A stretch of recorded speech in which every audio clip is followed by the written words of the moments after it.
All right, this is Andy Schroeder, and I'm here with my good friend Isaiah Stanback, talking about the Playbook to Prosperity, and really excited to have you, especially with your busy schedule these days on NFL Network. How is that so far? Everything's been awesome. Obviously, just been beating the pavement for the last, this is season 5 in terms of entering this new realm for me, which is the media and the broadcasting space. So started out with just a podcast on the Cowboys platform, and from there has flourished into opportunities now at the national level on NFL Network. So definitely blessed. Toes in the door, but long way to go in terms of goals. Yeah. So it's not an overnight success, right? Like most things. Not at all. And a lot of people feel like that's the case, but you hear the stories of a lot of successful people, and I refer to myself, but a lot of successful people in business. And, they always refer to, whenever you hear about what I'm doing and it comes across as an overnight success, but you don't see the work that goes on the back end. And this is my personal experience in regards to a testament to that, because I've been working at this craft and respecting this craft and studying and trying to find my own way, trying to find your own voice. And then, eventually, opportunities present themselves. And when they do, you got to make sure you kick the door open. That's right. And I mean, this is not an easy, people talk about their drive to work, taking an hour or what have you. You're traveling quite a bit for work. So talk about that. Yeah, the traveling aspect is new for me. Typically, my last 4 years at the Dallas Cowboys is relatively pretty simple. Training camp, August hits, I go down to Oxnard with the team for about 2 weeks. I'm able to be there, see them practice, study, and then do the color commentating for their preseason games. And then I'm usually back in Dallas, and I'm back and forth between CBS and Fort Worth and Frisco in Texas, which is about 40 minutes away from each other. But that was about the extent of my traveling. But now that I have the opportunity with NFL Network, now my game days are, 9 o'clock, I'm over in the studio in Fort Worth, and I'm driving straight over to Frisco for the Cowboys. And then I do post game for the Cowboys. Then I'm jetting to the house, drop my bags off, grab another set of bags, head to the airport, get to LA about 11 o'clock at night. And then I get picked up at 3 o'clock in the morning to go do the Good Morning Football show. So it's a little hectic, but I wouldn't have it any other way. That's what opportunity presents. That's incredible. And yeah, I mean, Good Morning Football, used to be on the East Coast, but now doing an early morning show on the West Coast, that presents its own challenges, right? It does, but you know what? The good thing for me is I'm coming from Texas, so right. I gain a couple hours. Yes. So it's not as terrible. I get to sleep, on that little 2.5 hour ride on the plane. I get to sleep a little bit, so it works. You get accustomed to it. It's the coming back to Dallas. That's the part that gets me. It's the getting used to the traveling. I like jet. What they call it, jet lag, and I'm right back in the saddle. I got back last night for the game, and then I head straight into the office to go do the podcast and filming for the Cowboys and watching film and trying to get caught up there, because I can't get behind on the Cowboys, because they are the ones who give me an opportunity in the first place. So right. I have to make sure that I continue to deliver for them. Yeah, and it's interesting, and I want to go back to, I've known you for quite a while. Correct. And one of the things that always amazed me about you is just your grit and determination. You've nothing has came easy like most people, right? But you stayed on course, you stayed on path, and made things happen. But like we said earlier, it's not an overnight success. So I want to talk back a little bit and really get your story from the standpoint of, growing up. You grew up in Seattle, right? Correct. So talk about that and just how those formative years really shaped you. Yeah, man, going back to the beginning, born and raised in Seattle, grew up in a household, and then is called the Central District of Seattle, which at the time was the hood, has been gentrified since then. So it's now the nicer area of Seattle, just outside downtown Seattle. My mom, my dad were separated at an early age, so I spent 80% of my time with my mom. I went to my dad's every other weekend. My mom was in the hood. My dad was not of the hood. He was super into church. So I had these two-sided lives that I was living.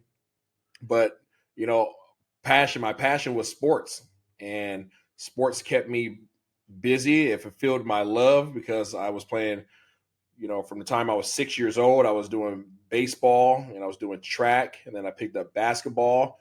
And then I found this game called football, originally on the streets, just playing pole to pole end zones, and then I had opportunity to go try out for the local youth football team when I was 13. And from there, I became a four-sport athlete. So it was something I was passionate about, but it also was something that kept me busy. It kept me Right. occupied, obviously with all the different distractions that are present in that type of environment, whether it's gang activity, whether it's drugs, whether it's, getting in fights, whatever it might be. There's plenty of opportunities to get distracted and not be on your path to success. But yeah, I went through high school. I played four sports. I did pretty well at most of them. Coming out of high school, I made a decision to go to University of Washington to go play football. But at the same time, I was being faced with the dilemma of trying to decide what avenue I wanted to go, because I was presented the opportunity to go play pro baseball at the same time in high school. That was my real passion. I was good at football, but I was amazing at baseball. So it was, That's interesting. yeah. So it was hard to turn down, what was offered to me at that time, my senior year in high school, which was over $1 million, first round pick for baseball, to choose a route to go to college for an opportunity to become a pro in football. So, it was like, pro baseball is in your hand right now. Right. Opportunity to potentially go pro 5 years from now is there for you for football, and it comes with an education as well. So that was a tough decision, but that was pretty much my childhood up to that point. So talk about that, because you know that's a nice dilemma to have when you're in high school. Yeah. But ultimately, how did you turn down the money and the opportunity in baseball to go to football? What was the determining factor? Man, to be honest with you, Andy, I pulled over on the side of a road. I was driving. I got the phone call. I had already done the tryouts. I had already done the last top 25 workouts for the Seattle Mariners at the time, which was literally 5 minutes from my house, Safeco Field at the time, the stadium. And I was presented with the opportunity. I had already committed to the University of Washington. I already taken all my visits. Went to Okay. USC for my visit, turned down Coach Carroll. Went to Arizona State, turned down Coach Cutter. And then I decided to go play for Coach Newhouse at the University of Washington to go play quarterback. But as a senior in high school, I hadn't gone to college yet. I was just Right. committed. So, when that phone call came across, is, hey, we're going to take you tomorrow in this draft. If you're still, committed to that, they wanted to make sure before they obviously called my name. Right. The option of going to college wasn't presented to me. Now professional baseball players or high schoolers or high school athletes who are getting that call to go play pro baseball, they're being presented an option to go to college, or Right. hey, you can go to college now, you can come back and play for us later, or you can play for us now, we'll take care of college later for you, we'll pay for it. That wasn't an option. And the neighborhood that I had grew up in, the examples that I had in front of me, was that I needed something else to fall back on. Mhm. Money, if not managed correctly, can run out. Right. If you don't know what you're doing, it can be gone. And if I was if pro baseball isn't just pro baseball, you don't go from high school to pro. You go from high school to single A to double A to Right. triple A to quadruple A, whatever other A systems they have, right? You're on a bus, you're traveling from state to state. It's not the most luxurious life, and it's not a Right. fast track. Um, and my idol, King Griffey Jr., is as great as he was. Mhm. This dude, it took him a year, Right. So I understood that it wasn't a sure thing. Even though I was fully confident in myself, I knew that I needed education to have to ground me, right, to be able to fall back on, because I knew at least that gave me a heads up on everybody else that I potentially was competing with. Yeah, yeah. And so talk about you played quarterback throughout high school, right? Mhm. You went into college, but your first year, well, you redshirted your first year, but then your freshman redshirt year, right? You were playing wide receiver, correct? Yeah, yeah, yeah. At the So time, talk about how that felt. there's a dude named Cody Pickett at the time, and he was from Idaho. He was a really good quarterback. So my redshirt freshman year, Mhm. instead of just sitting there and being idle and kind of just watching and not being a part of the game, I'm eligible to be on the field. And I was an athlete. I was a quarterback, but I was a pure athlete, obviously having played four sports. The Right. coaches were like, hey, so yeah, instead of having you just sit here, do you mind helping us out at receiver? And and maybe doing some kick return. And I was like, yeah, if I can help, I'm a team player. I don't know what the heck I'm doing, but I will gladly help. So I think I might even still be in the record books today for the most kickoff returns in the history of University of Washington, which is not a stat or a record that you want to hold, because that means you Right. get your butt kicked. But yeah, I helped out that year. I didn't know what the heck I was doing, but at the time, Cody Pickett, I was mentioning, he was up for the Heisman, so I wasn't going to beat out this amazing senior quarterback, but I also needed to find a way to contribute to my team at that time. Yeah, I can only imagine a quarterback doing kick returns where everybody's coming downhill as fast as they can. You don't get hit like that typically as a quarterback if you can help it. So that Yeah, had to be amazing. facts. That's Absolutely. that's awesome. That's awesome. So then as your career progressed at Washington, you obviously got a lot of playing time and Mhm. you were very successful as a quarterback. So talk about that. Yeah, I went through a lot to try to be quarterback at the University of Washington. I wish it was an easy path, but it wasn't. I committed to play underneath the guidance of Coach Neuheisel at the time, Rick Neuheisel. He brought me in as a quarterback. Obviously, I helped out my redshirt year. By the time that I became a redshirt freshman, he had already been forced out. I'm not going to get into the crazy story there, but there were people who wanted his job, so he eventually ended up getting fired and let go, relieved of his duties. And then there was another head coach by the name of Keith Gilbertson. And at that time, there had only been one prior African American quarterback at the University of Washington, and that was Warren Moon. And we all Right. know Warren Moon's a freaking Hall of Famer in Canada, Hall of Famer in the NFL, just amazing. And at that time, people who looked like me weren't really fully accepted at that time at that position. So there were powers that were in place at the time that did not want me in that position. So I was getting pushed to go do everything but play quarterback. Uh, And I had to fight really hard to not only be in the running to be a quarterback, but I had to go above and beyond to obviously temper the doubters that were out there. So I had a hard, long fight to be the quarterback at the University of Washington. Keith Gilbertson ended up getting let go. They brought in Tyrone Willingham my redshirt junior year. So what was that, my fourth year at the University of Washington? And he came in and it was a breath of fresh air. It was just an open competition. I was in real competition that redshirt sophomore year. Kind of back and forth. Had I think a sprained ankle or something like that gave the opportunity back to some of the other guys. And then my redshirt junior year came out and outright won the job. And then from there, just tried my best to overcome the areas that people felt like I wasn't good at.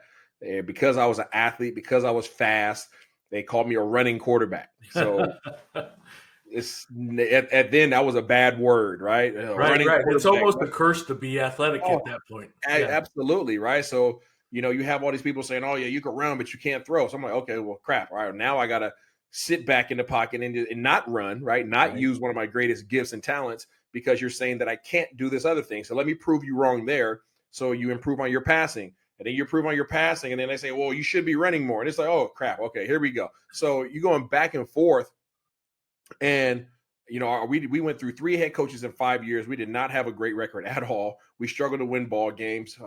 Recruiting was difficult, so we didn't have the greatest of players in comparison to the USCs of the world at that Right. time. But we did what we could, and I tried my best to put the university in a great position prior to me leaving. And in my senior season, ended up getting cut short when I was up for Pac-10 Player of the Year. Things were going really well. And then, from that point, I had to figure out what the heck the next step was because my collegiate career was then over. Mm. And I want to sort of jump back because there's 2 things that hit me through this conversation. One is your decision and contemplating playing baseball and football, Yeah. and then also persevering through all this back and forth throughout your collegiate year and getting hurt and having changes with your head coach. Yeah. What was it about you that caused you, quite honestly, to have such a level head? Because a lot of people would have quit. Yeah. A lot of people would have made different decisions. What was it about your upbringing about you personally that Yeah. allowed you to make it through and persevere? To be honest with you, Andy, it was my faith.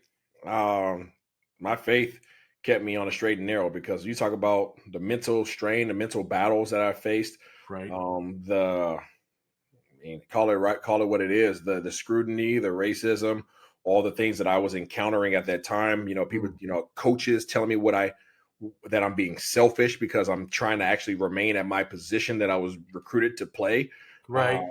Literally it got to the point where I wasn't talking to any coaches outside of my quarterback / offensive coordinator. It was bad. I remember specifically one time growing up, because I grew up in the hood. I grew up with my mom, who was primarily a single parent. She had my brother and my sister who were 10 years older than me. We all had separate dads. So she had to be tough. She was one of those tough moms that just worked multiple jobs, and crying wasn't allowed in our household as a young man. So regardless of what you may have been going through, it just wasn't accepted to cry outwardly, right? You do whatever the heck you want to behind doors, closed doors. But and to give you an example, I basketball when I was like 10, I sprained my ankle, and roll your high ankle sprain, terrible, right? Painful. And I looked at the sideline. My mom was like, "You better not cry, or I'm gonna beat your butt." So that's the type of mom I dealt with. So when I am dealing with so much scrutiny, so many internal challenges behind closed doors that the public can't see, Right. when you have coaches that are hating on you and people that are really just trying to tear you down, and then I called my mom out of frustration one time from the parking lot at the University of Washington, and I break down crying. She knows something's up, right? Because of how she brought me up and how she knows what my capacity is. When I call my mom and I break down crying out of frustration, my mom was ready to set the world on fire. I'm sure. So those are the things. And the only time there's a old school cat named Abner Thomas at the time, who was like the OG at the University of Washington. They kept him around because he was just Mr. Wisdom, just Mr. Wisdom. He had been there since the beginning of time, and he had seen it all. Right. And he understood what I was going through, right? Because he had been there in the 70s and the 80s, and he's seen it, right? He understood some of the things, even though this was early 2000s. I wasn't still, African-American quarterbacks still weren't really accepted at that time. And you had a handful of cats. You had McNair, Vic, that was about it. Randall Cunningham, it came through. So he got me in touch with Warren Moon. Oh, wow. And that was one of the greatest things that could have ever happened to me. This is back when transferring wasn't really a thing, right? The transfer portal wasn't as easy as it is now. If you transferred back then, you lost like 2 years of eligibility. And it was so bad. The things I was dealing with were so bad, I contemplated transferring. And this is coming from a person who has been taught that once you start something, you finish it. Right. Quitting's not an option. Leaving's not an option. Regardless of how tough it is, you push through. And I was on the brink of transferring. And Abner Thomas hooked me up with Warren Moon, and I'm sure it was illegal at the time, but he took me out to lunch and we just talked. And Warren changed my perspective. My situation didn't change, but my perspective of my situation changed because I now was able to look through a lens of the things that he went through. Okay. And as bad as it was for me, it wasn't nothing in comparison to the things that he went through. Wow. So it gave me the courage, it gave me the strength to persevere through it so that I could use it as a testament later on in life. And I was able to weather that storm because of my faith, because of my upbringing, because of, the wisdom of those that came before me. I was able to weather that storm and get to some calmer seas when Coach Willingham came in, and all that crap was gone. Now you have a coach who, he was African-American, but he didn't give a doggone what color you were. It's like, can you play ball? Can you follow directions? Are you a respectable young man? How do you hold yourself in public? Like, very military-esque type of coach. And all I cared about was just give me a real chance. Just give me the same playing field as everybody else. And I promise you, I will show you that I'm the man. And that's essentially what ended up happening. That's incredible. And so, as you mentioned, you got hurt your senior year, and you come out. I had a Liz Frank injury my 7th game of my senior season, so didn't make it through. I was just over halfway through the season, and Liz Frank injury is one of the worst injuries at that time that you can sustain. It's I tore all the ligaments in my midfoot, my bones separated, my foot had zero structure whatsoever. Wow. At the time that it happened, again, knowing my upbringing, Right. if I don't get up, something's wrong. Hmm. And on that particular play, 3rd and 25 against Oregon State, rainy night, game's not going well, trying to make a play. I run 24 yards and my foot gives out. And it Mm. felt like a really bad ankle sprain at the Okay. time. But then when your foot starts burning, it's like, Wow. that's not an ankle sprain. Right. So you go see the doctor the following day, and actually that following Monday, and you're hoping to hear that you sprained something, and then they come back and tell you that you are going to be out for 9 to 12 months. And Wow.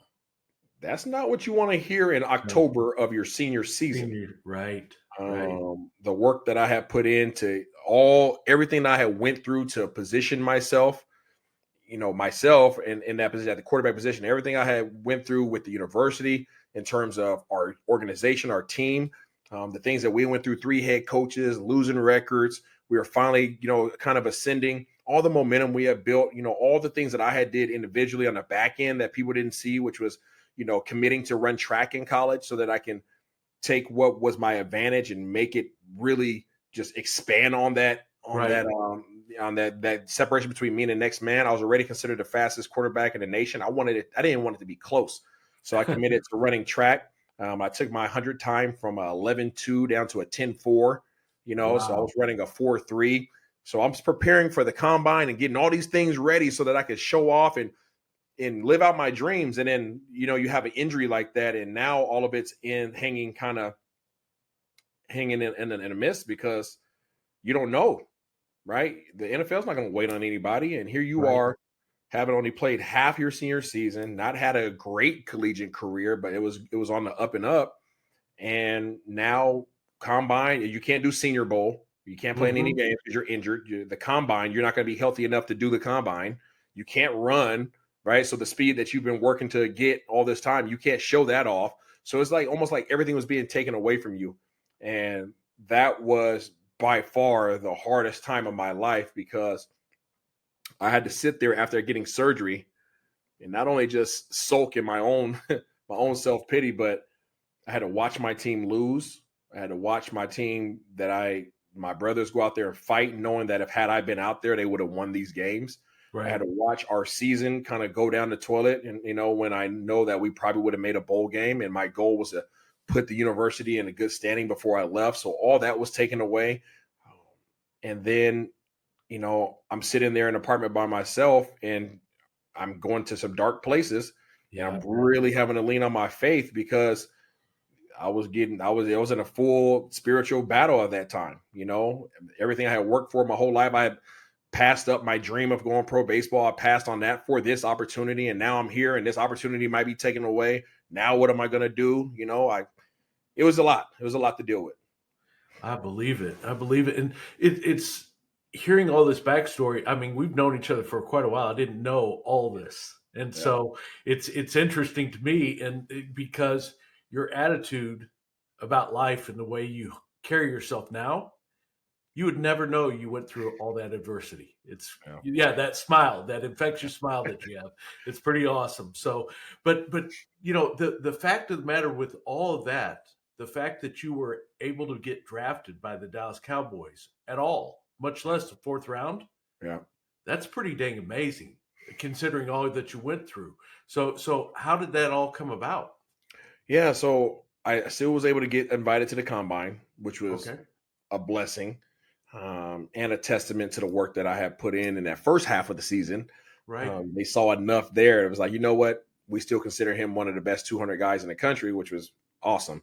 So Yeah. I going to the combine, I had just got out of my second surgery for my foot. When my second surgery required them, the first surgery was to put screws in, 3 screws Right. in to stabilize my foot.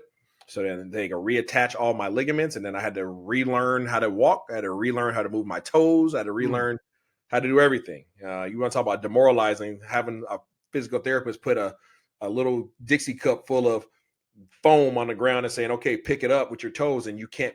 You're telling your foot what to do, and it's not doing it. Wow. Um, so going from an elite athlete to that, you can imagine the mental battles you had to face there. So going to the combine, I had just had my screws removed out of my foot. And you got to remember, this is in what, April? No, what is it? Combine? February, March, somewhere around there, February. So I'm 5 months removed Hmm.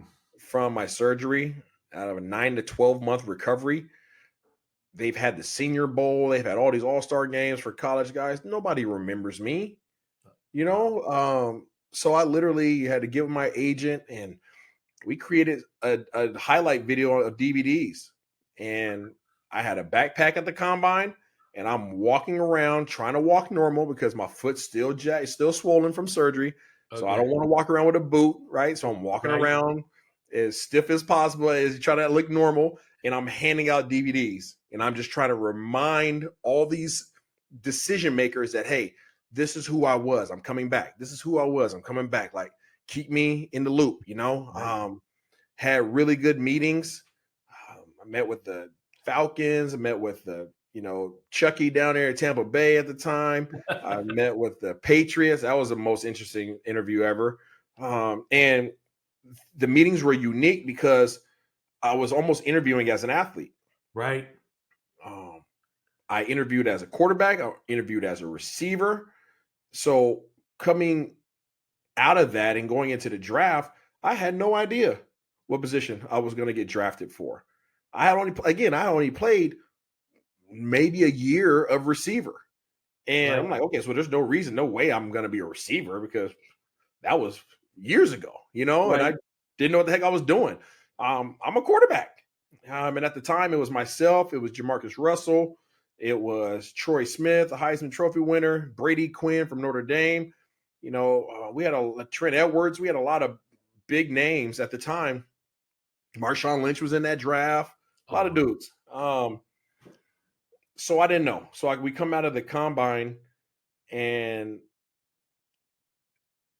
I was going to be anywhere from second round to whatever, just because I had only played half my senior season. The injury that I had at the time was looked at as a big red flag, right. huge red flag, because the science and technology hadn't come through yet. It's not where we are now, where the injuries looked at as bad still, but not nearly as bad as it once was. That was a death sentence. The Liz Frank injury then Hmm. was considered a death sentence, and 80% of the NFL teams wouldn't touch it. And to give you an idea of what that process looks like at the combine, the medical, you go do your x-rays, you do your MRIs, you do all these tests. And I remember being one of the last two guys stuck at the hospital who had to get extra tests. And the other gentleman that I'm sleeping back to back with at the combine, and we had to go back and do retests prior to the draft, right? There's a second round for people that don't know that. There's another group that they'll bring back for more medical tests. It was myself and Adrian Peterson. Oh, wow. Adrian Peterson had the collarbone his senior year. Okay. So we were both in there doing all these tests, and they call your name. You go to this room, they call your name, and they say, "Hey, Isaiah Stanback, quarterback, University of Washington. Here's all the things that he's had, right? Liz Frank injury, blah, blah, blah, blah." And it's literally a conference room. Everybody's been in a conference room, right? At the hotel. Big conference room, and they have a table, athletic table right in the middle of the conference room. And they call your name, they call out all your information, and then they have a manila folder with all your history. And they say, okay, whoever's interested, come look at them. Wow. And you have all these teams, whoever's interested in you, come. Their head doctors come, and they're prying on you. They're talking to you. They're grabbing on you.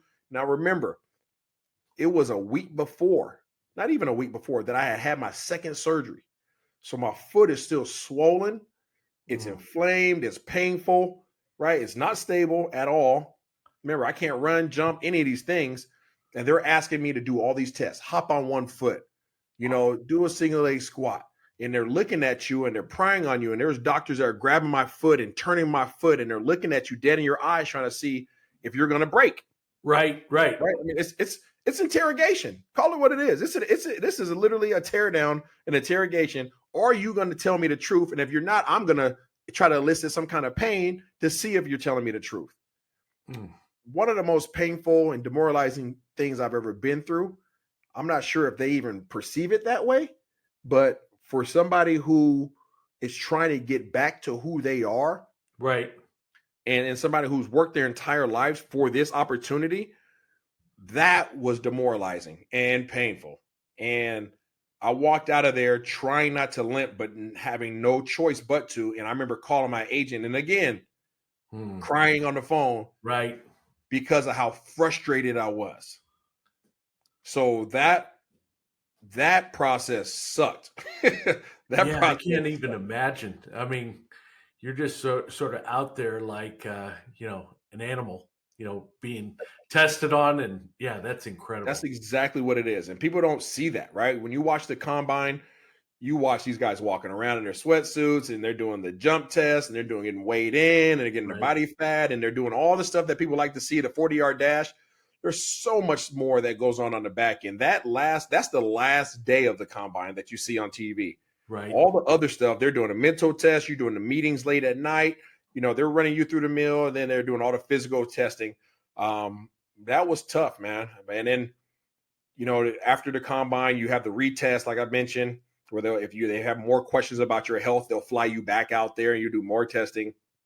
And then following that, you'll go fly around the teams that are interested in you. They do what they call it, the top, I don't remember, the top 100 or whatever draft picks that they're looking at. They'll fly those guys in. Like myself, I went to Jacksonville, Miami, Dallas, St. Louis at the time, and you fly into these places, and then they do more tests. They do Wow. more tests. You meet with the doctors, you meet with the owners and the GMs, and all that stuff. And some of the teams that cause the most mental strain and physical pain are teams that didn't even draft me. Mm. And through the healing process, because obviously you weren't even close to right at the combine. When you're going through, there's a little bit of gap of time, right, between the visits. Mhm. Was it starting to heal during that process, or not really? Yeah, no, I mean, it was starting to heal. I mean, but even from the time that I got the phone call, it was in April, right? So surgery October, April, we're 7 months into a 9 to 12 month recovery. From the Right. time when the draft occurred, I was 60, 65% healed, maybe. Okay. Um, yeah, I mean, you're walking and you're in a cast, and then you're in a boot, and then you're in a walking shoe. And we're just talking about getting back to walking like a normal human. We're not even talking Mm. about competing and performing at peak performance as one of the top athletes in the world, top 2,000 athletes in the world. That's not. We're just talking about just getting back to normal. So by the time I got drafted and got the phone call to become a professional athlete, I wasn't nowhere near healed. I still Mm. had a lot of healing to do. So when you bring up getting drafted in the fourth round, I got drafted injured. Mm. I got drafted with one of the worst injuries you could have sustained, and with the hope that I can become what they had seen on film. And so with you getting drafted and then by the Cowboys and coming into camp, you had I'm trying to remember the history of OTAs and when they really started kicking in. Did you go directly to OTAs right after the draft, or how did Yep. that go? And my OTAs consisted of working with Britt Brown, who was one of the head trainers for the Dallas Cowboys, and riding a bike. Okay. And I was that guy. I was the rookie who's a fourth round pick. And for those who don't know, usually your top 4 rounds are relatively safe because it's an investment by the Right. organization to invest in somebody in the top 4 pick. So I'm the fourth round pick who got drafted by the Cowboys at a position that I had only played a little bit Mm. at the highest level. And by the way, we don't know if he's going to come back and run because how fast he's going to be because he had a really bad foot injury. So a lot of question marks around me as I'm riding my bike, watching everybody bust their butt to go earn some spots. Wow. Wow. Man, you've gone through the fire mentally, right? Through Yes, all a lot. this. Incredible. So when did you get well enough to where you could actually participate? Yeah. So finally, training camp.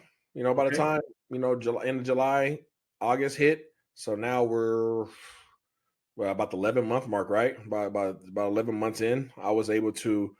I'm not 11 months. We're sorry. We're about 10 months. 10-month mark.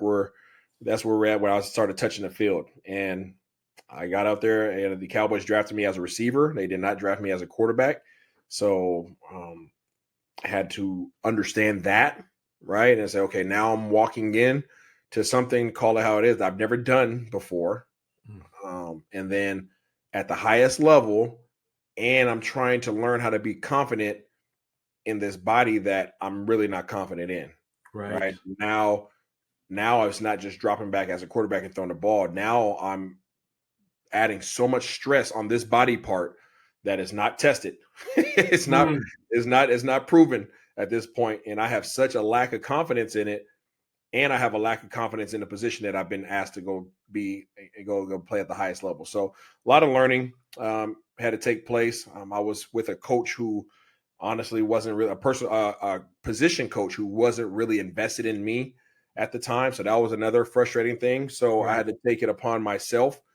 I was like, okay, well, Isaiah, if you stay in this situation, you won't be here long. So Mhm. you got to figure it out, figure it out. So what did I do? I started asking questions. I had guys that were willing to share their wisdom from their experience, like Patrick Creighton, who's a receiver for the Dallas Cowboys, Terrell Owens, receiver for the Cowboys. On the defensive side, I started going over and talking to those guys: Terrence Newman, Aaron Glenn. I would stay in these guys' hip pocket because I'm like, okay, I want to know how to play this position because I don't know what the heck I'm doing. Right. Right. And nobody's really teaching me at my coach isn't really teaching me. So I got to piece this thing together. That's amazing. So Aaron Glenn. It seems like the players might be more helpful, right? Mhm. Yeah, Of yeah, to give me a figuring out complete what you want to do against them. yeah, to give me a completely different perspective because offensively, like Terry Glenn was there as well. I love Okay. TG, but I will watch Terry Glenn and I'm like, I can't do what he does. He's so doggone quick, right? I'll watch, Patrick Creighton and he was so smooth with it. I'm like, well, I don't have that confidence, even though PC, he played quarterback. I'm like, okay, that's probably the closest person I can relate to. Right. Then I'll watch Terrell Owens. And I'm like, well, this dude's a Decepticon, right? He's a freaking just a one of the best to ever do it. So that's probably I can watch him, but I'm not going to be able to duplicate what he does. So I'm like, okay, well, within what I'm doing, okay, let me go to the defensive guys. Hey, how would you guys stop somebody like me? Or what am I not doing? Or what are you guys seeing that gives you guys the advantage? Right. So I would literally just go ask all the questions and put in the work. Just because you made it to the level that you've always dreamed of that's not going to keep you. So now you have to earn respect. Now you got to earn your keep, and you have to be a viable option for them and become more valuable. It's like, okay, well, while I'm learning how to play this new position, what else can I do? Well, special teams. All right, I can help on a special team. So I start returning kicks. Remember, I returned kicks that 1 year for the University of Washington, but Right. here I am, 5 years later, I'm returning kicks again. It's like, this is how you're going to add value to this team. So I really had to step outside of myself and take myself out of it and say, Hmm. okay, what can I do to make sure that I am invaluable to this team? That's incredible. And so talk through that. You were with the Cowboys 2 seasons. Is that Yeah, correct? Cowboys 2 seasons, went through a lot there in terms of injuries. It's just for my senior year in college where I sustained that foot injury, I Right. came back from that. Okay. And I overcame training camp, all that stuff, and I got back on the field. One of my first games of playing for the Cowboys after overcoming that injury, physically overcoming that injury, I was still working on the mental side. Right. I ended up tearing my shoulder. So I Oh ended my. up having a subluxation of my shoulder, which is pretty much like a dislocation. It just instead of it needing to be manually reset, it pops back in itself. So Okay. that's the difference between a dislocation and a subluxation. So I subluxed my shoulder, which means now that the whole capsule is unstable and it's popping out all the time. So I played that first year with that while still trying Mm. to overcome my foot mentally. They gave me the option to sit out. I'm like, no, I just spent a whole freaking 9 months trying to recover from one Right. injury. I'm not about to sit out of nothing. So I played that whole year with my shoulder popping in and out, dealing with the pain of that. And then I got surgery and I came back and I tore right through that again, that same arm. So I had to Wow. get surgery again. I played another year, got surgery again, came back from that, and then I ended up tearing my knee. So my first 3 2.5 years with the Cowboys was 3 surgeries, Wow. shoulder, knee. And then I came in with a surgery. So that's 4 surgeries that I Right. had in a span of 4 years. And it was too much. It was too much. Man, mentally, I was drained. Mentally, I was drained. I never allowed myself to become to be a victim, Right. but I didn't understand why I was dealing with all this. There wasn't anything that I could have done. I trained hard. I got Right. in the weight room. I did all the right things. I wasn't traveling around. I was here and I was working and I was studying and I was preparing, and life just happened. And you eventually that, Jerry Jones was like, all right, well, you got to go. And that was my tenure with the Dallas Cowboys, 2 seasons, 3 camps. Wow. Wow. And I can't imagine dealing with the continuous pain throughout Always. that. It's just not only drained physically, but mentally through it all, right? Yeah, it wears you out, man. It wears you out. And that's why, one thing about pro sports, not even just football, but pro sports, overcoming an injury Hmm. is so difficult and it is so unappreciated that I have such a understanding and empathy for those that are dealing with those situations, because I've been through 7 surgeries. Wow. It's a lot to overcome. It's a Yeah. lot to overcome. And I would say, and people are like, oh, well, I've torn this and I've torn that. And I'm like, I don't want to disrespect you or make you feel like Right. it's not the same, but it's not the same, and Yeah. the reason why it's not the same is because you're trying to get back to just a standard of living. Right. We're Right. trying to get back to a standard of excellence. Yes. And when you have perspective of being literally one of the best athletes in the world, and then being minimized to a inability to do anything physically, Mm. and then you have to work your way back all the way up to that level of excellence, that takes a ton, and it takes Yeah. a toll. And the general public's not nice, and the thing that you're dealing with within your organization is not necessarily always positive, and you have these mental battles all the time. And for me, I used to go back and watch film of myself in college just to remind myself who the heck I am. Oh, that's interesting. Yeah, because you look at your current state and you don't recognize yourself. You don't recognize yourself. You're looking at, I can't do this. I used to be able to do that, but I can't do this. And Mm. it's not oh, I will be able to, because I can't look that far. I see where I'm at right now. And Right. I can't bend my toes to pick up that foam, but just, however many weeks ago, I was faster than everybody on the field. So it's just mentally, psychologically, it just wears you out. Yeah. And I've seen in working this my 29th season working with NFL players, I've seen the mental part of the game be more appreciated, where you have mental strength coaches, if you will, Yeah, much more involved in sports than ever before. And we all knew throughout that time that they were necessary. They just weren't accepted, and it's great to absolutely. see them accepted now. No, very much so. And when I remember my first encounter with that was I want to say it was the first year of Coach Willingham for me, which was my redshirt junior year. He brought in a sports psychologist, and we all Right. thought he was tripping. What the heck is this? This is silly. And it was just, they were working on perspective. They Hmm. were working on really expanding our ability to take in information. Right. They're challenging us. And at the time, we didn't value it. We didn't value it at the time, but now looking back, it's honestly kind of interesting that we're talking about this. I greatly appreciate Coach Willingham and where he was Mm. and his foresight to what was necessary to help us do our jobs the best way we can and become, you know, contributing citizens in the world today. So I greatly appreciate Coach Willingham. But to your point, now mental health is a real thing. Right. Now it's respected. But in order to be where we are today, there's had to be a lot of unfortunate stories that have come along in regards to mental health for people to even be empathetic towards it.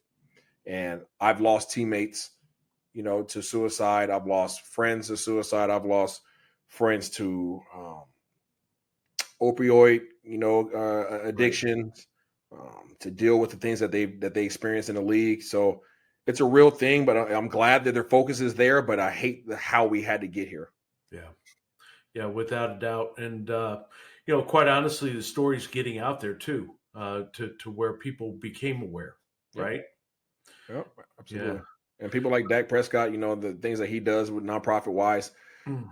it's amazing. And people have been more receptive now to it. And it's still a struggle. It's still a struggle. I mean, you saw just a few years ago when Simone Biles decides to step aside to deal with her Right. mental health, people scolded her for it. And it's like,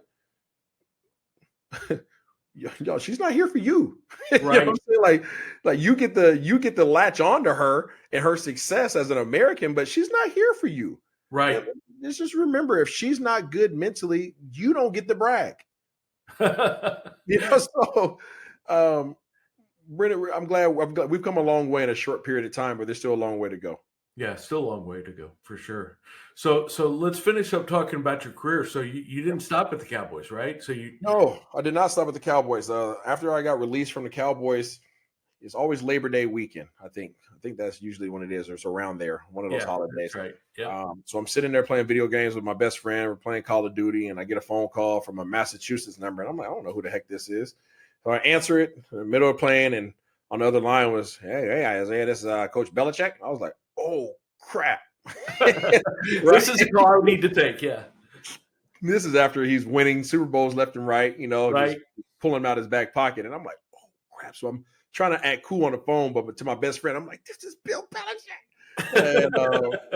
And he asked me, he's like, hey, can you still throw a ball? And I was like, yeah, I can still throw the ball. And he's like, well, we were going to draft you as a quarterback, but the Cowboys got you first. And I was like, oh, crap. Okay. Oh So wow.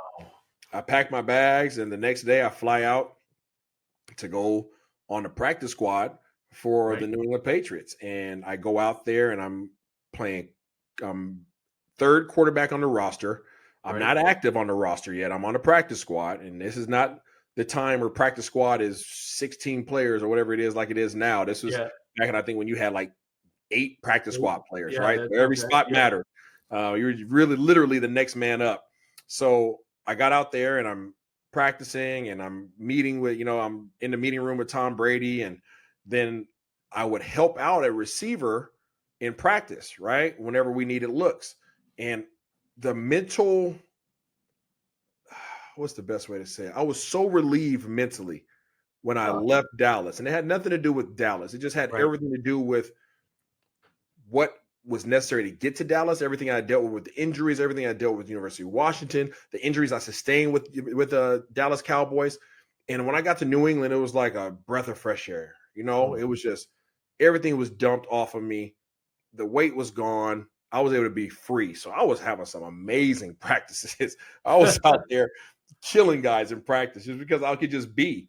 And yes, I was meeting with the quarterbacks, but from what I was doing at receiver, Coach Belichick was like, hey, I need you to hurry up and learn this playbook because we need you on the field.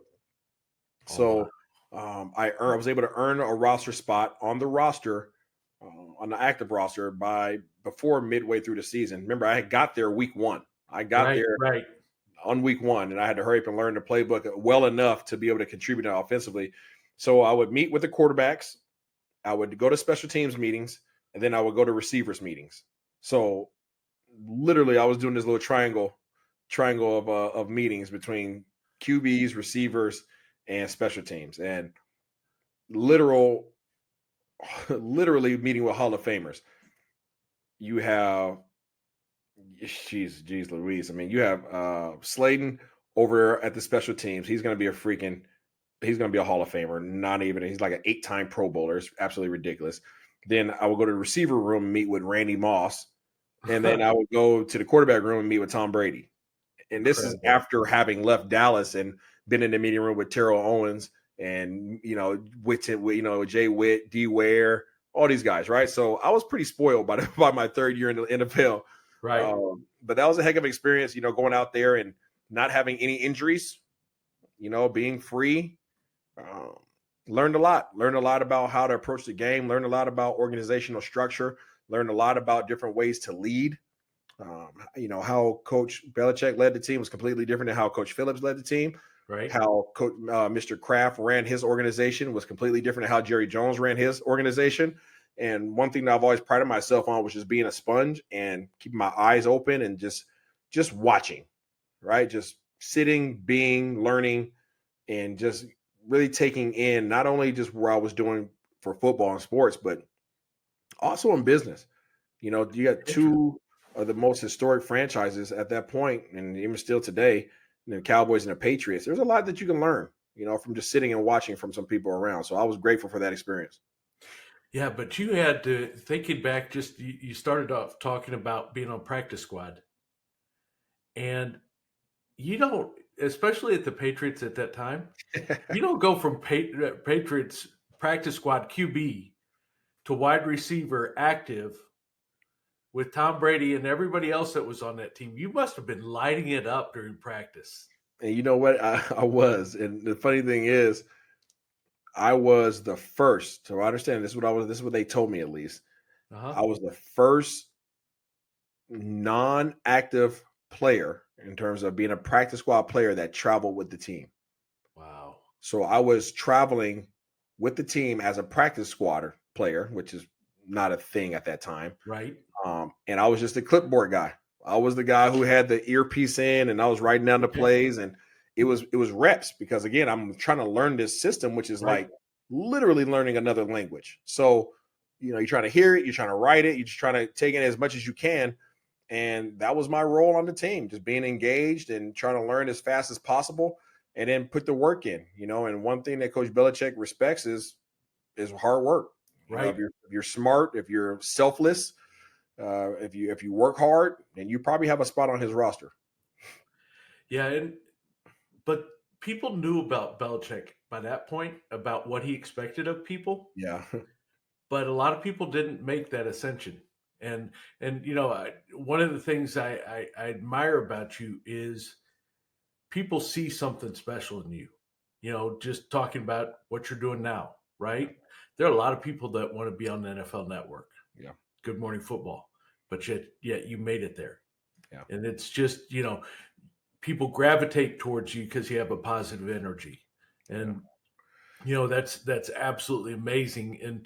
And so finish up talking about New England, right? So what ended up happening with your career there? Yeah, so I ended up, New England had a good year, and then they wanted to go a different direction in terms of bringing in more veterans. So they brought in David Padden, they brought in Torrey Holt, and essentially the space just ran out on me. So they went another direction. They released me. I had an opportunity to pick between Green Bay, Atlanta, Miami, Seattle. Those are all the teams I remember off the top.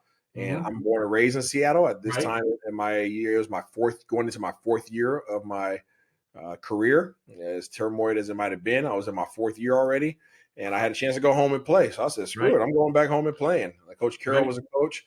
I went there and was playing receiver there. That's what they wanted me to play there.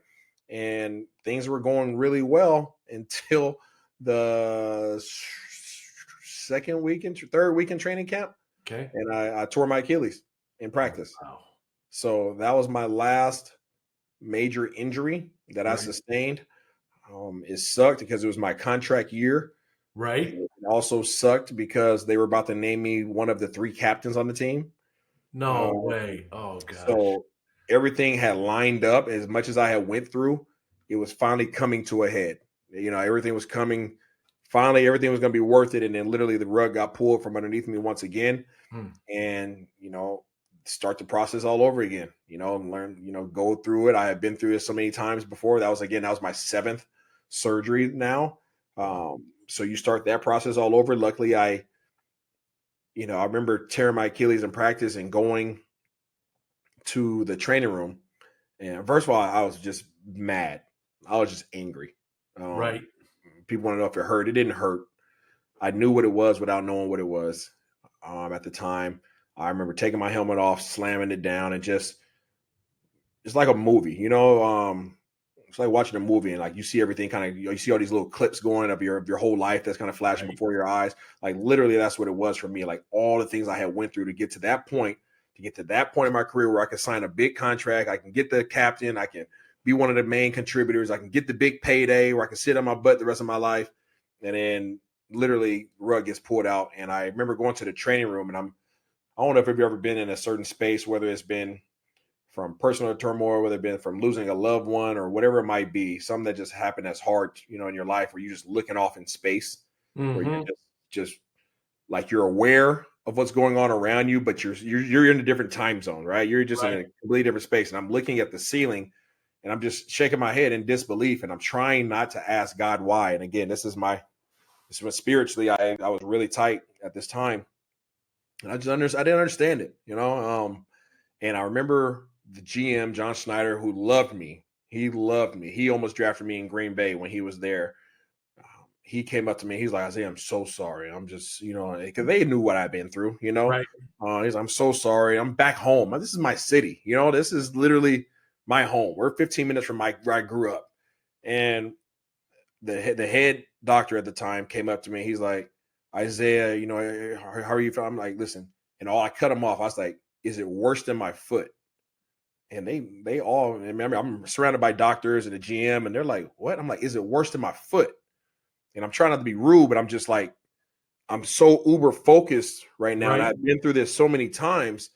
They're like, no, I tore my Achilles, right? And they're like, no, it's not worse than your foot. I'm like, then let's hurry up and get surgery. Like my mind shifted over so quickly to crap, this sucks, to all right, let's hurry up and get this process started so I can get back. And so that's a long recovery time though, correct? Yeah, it's about 6, 7. It took me about 7 months. It took me about 7 months to get back from the Achilles. I was able to, in my own personal battle, personal challenge that I always had was with all of my injuries, I wanted to come back bigger, faster, stronger.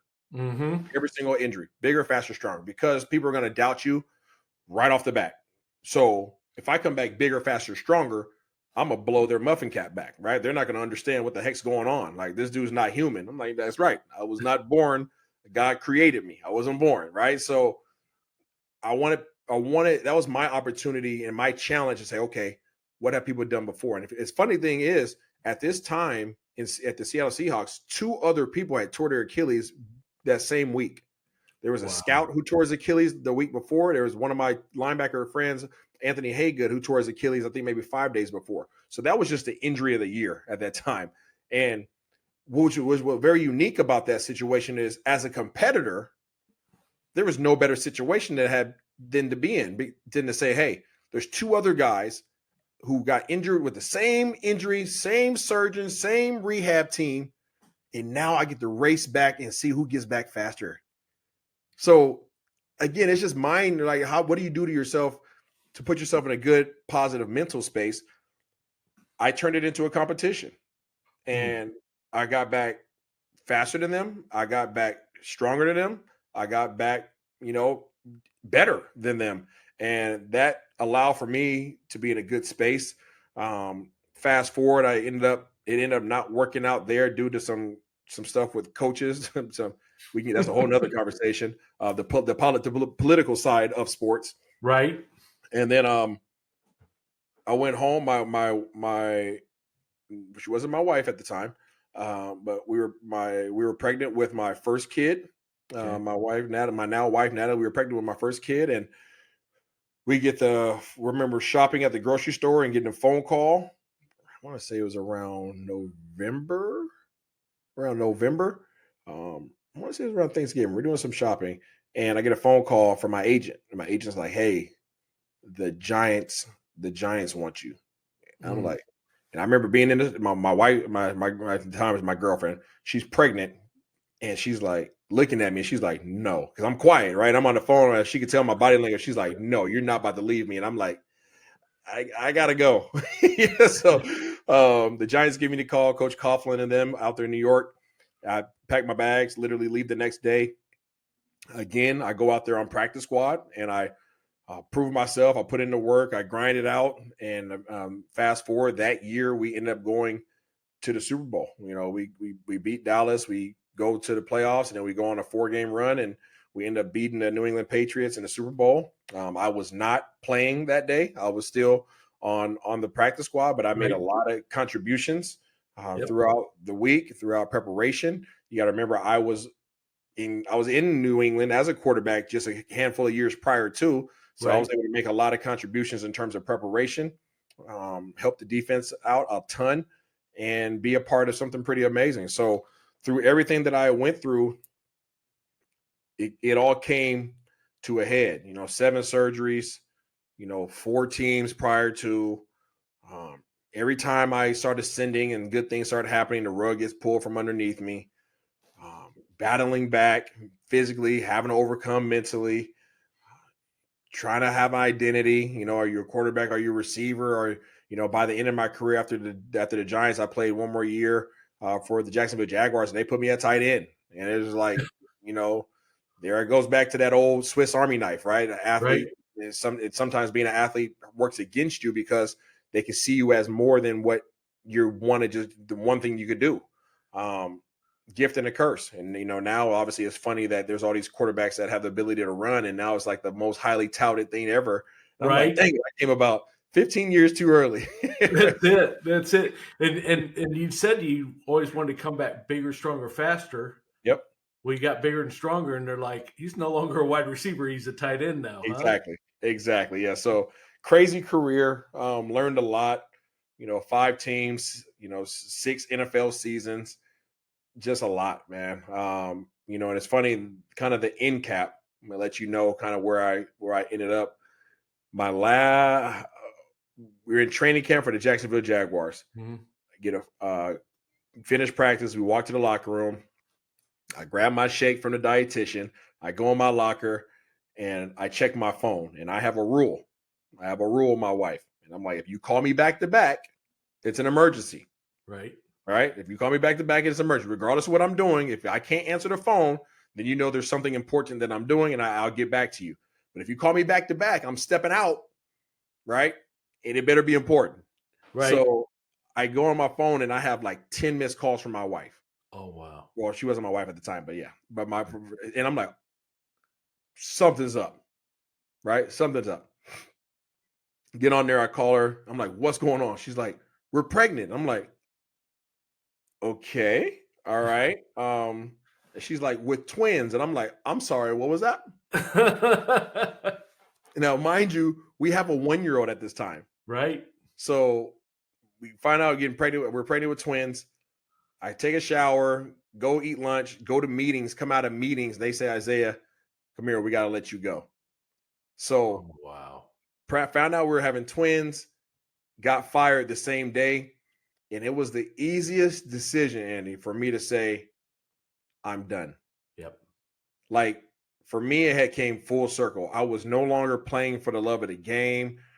The politics of the game was high as I had experienced at this point in time. So the love of the game was really going away. I was more so playing for the check.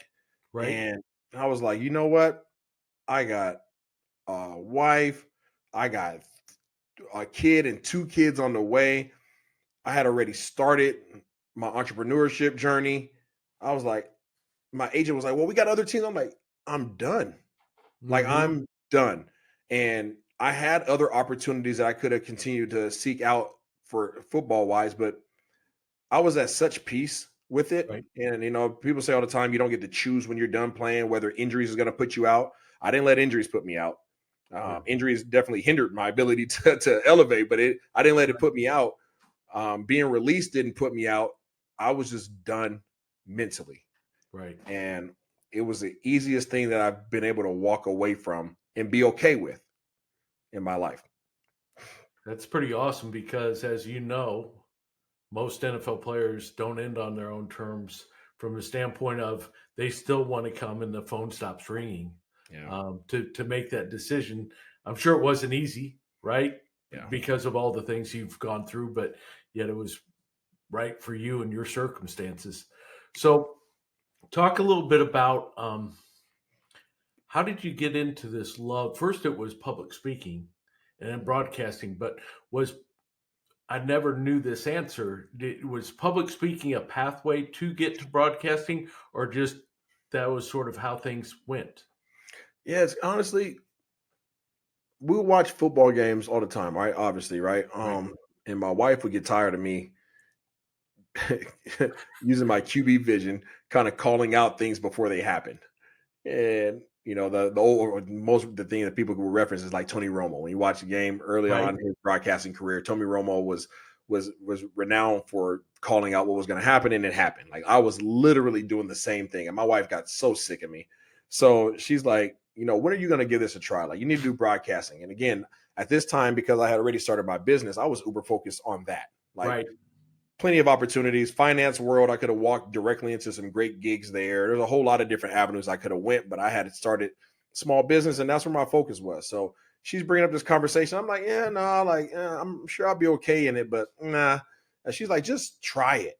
I'm like, all right. So I started looking, and then as you know, the NFL does a good job from obviously what you do with ascending athletes to, NFL trust to former players, a whole lot of different avenues, Right. right? But there's always resources, and you having resources and using resources are completely different things. So I started doing my research, and the NFL was providing a program called the Speakers Bureau, and it was Mm-hmm. being held then at USC, University of Southern California. And I said, you know what? I'm putting in an application and see if I get accepted.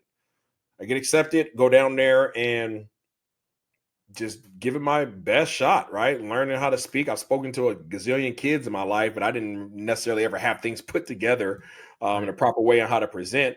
But just learned some tools, went through this program, and networked. Built relationships and networked. And from that, I met this gentleman named Jerry Madelon, and Jerry Madelon is a renowned on air media coach, and he is one of his greatest tales is he was the one who discovered Stuart Scott. Oh, wow. So worked with ESPN for 25 plus years. Just an Right. amazing guy who's responsible for a lot of the on-air media that you even see today.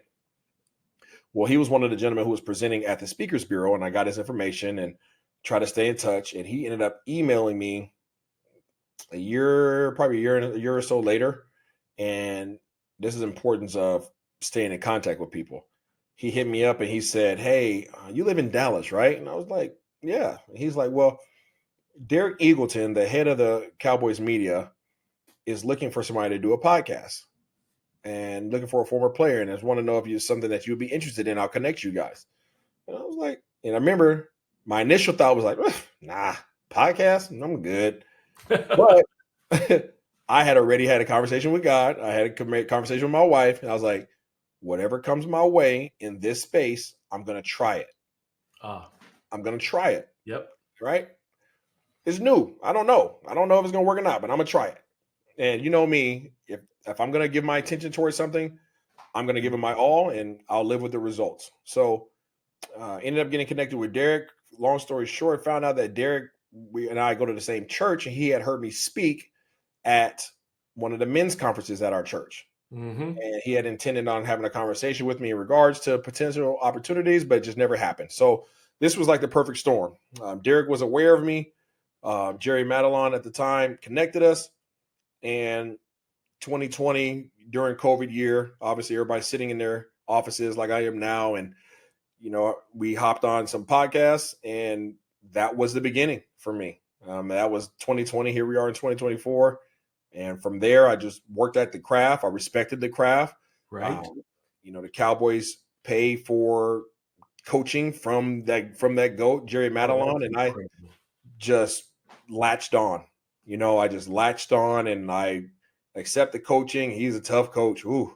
But I love it, right? Because through challenging coaches, through people being on you, they care about you. It's your job to take that and apply it. And every year I've been granted opportunities. Every year I've done the best I can with those opportunities, and they have birthed other opportunities. That's incredible.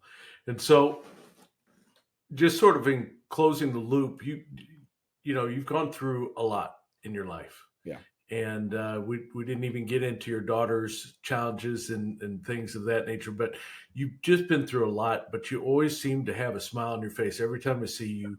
What is it about your approach to life that you've learned to deal with adversity that you could pass on to other people? I would just say perspective, Annie. Um, it's honestly my coach I was just referring to, Jerry Madelon. Whenever I ask him, hey, G-Mat, how can they call him G-Mat? I say, hey, G-Mat, how are you doing? And he said, I'm blessed to be stressed. I'm blessed to be stressed. And, even, my business now, personal training business, Steadfast, I've been doing that for 11 years. And people always ask me the same question. 5 o'clock in the morning, we're having class. Well, why, like, what the heck? How are you getting this energy from? And I'm like, I woke up. And so many people did not. Mm-hmm. For me to wake up and the first thing to do is start complaining about things that others wish they had the opportunities to stress over, you got to change your perspective. So being grateful, being appreciative of the opportunities that you have, the things that you have, the stressors that you have. It's all about perspective, man. And there's always somebody who will look from a different lens and look at you and shake their head because of the way that we act and the things that we stress over and complain about. So I choose to have a positive outlook. That's not to say that I don't experience all the negativity and the hurdles and the potholes that everybody else experiences. Absolutely, we do. But I look at challenges in my life now after things that I've been through as opportunities. Because if I look at them as anything else, then I'm being a victim. And everybody experiences things. It's the reason why I named my business Steadfast. Like being resilient through it all. Like you're going to experience hardships. You're going to face things that are unfair. People are going to hate on you. These situations aren't going to go your way. Life's going to be hard. You're going to have to take the hard road. You got to make hard choices. Like it's life. And everybody deals with it. So if everybody's dealing with it, you have a choice on what your perspective is going to be. And your perspective usually changes, determines your outcome. That's beautiful.